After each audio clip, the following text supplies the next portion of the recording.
Saw a question over there. Yes, ma'am. Mitt Romney, you said you support the president's new strategy for victory in Iraq, but you have secret hope for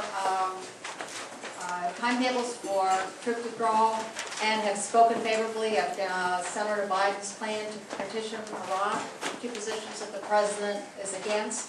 So are these contradictions, and where do you... They sure are. I just don't happen to believe them. So let's, your material needs to be cleaned up. So let's talk about a couple of things. One is, what I've said is that I support the president's policy in Iraq and believe that we should have the troops surge.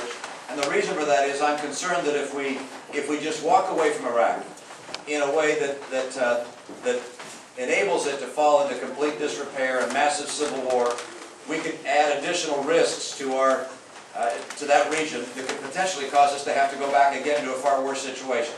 So as long as there's a reasonable probability of a pathway to success, then that's a pathway that I will pursue. Now, we're going to get a read back from General Petraeus in September and again in December as to how that's working.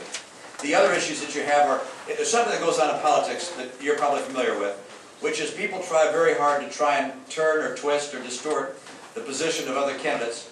And you can probably learn more by talking to a candidate about his positions than you can listening to other people about that candidate's position. So, for instance, Joe Biden has a solution he suggests, which is divide the country in three.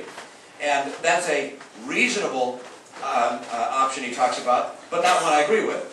It's not crazy. It's a position that has, I understand it, a logic to it, but it has a problem with it. And the reason I don't support it is because if we divide the country in three, what I'm concerned will happen is that the Iranians will grab the Shia South, and that al-Qaeda will play a dominant role among the Sunnis, making the Sunni portion of Iraq a more dangerous terrorist sponsor state than even what we knew in Afghanistan. We may even have the border with Turkey destabilized by virtue of the Kurdish population. So I do not support Joe Biden's idea. That's an option which is always available to us, but as long as there's a reasonable probability of success with a pathway to get security for the central government of Iraq, that's the policy I support. So I appreciate the question, and I'm glad to get a chance to explain my views. Yes, sir.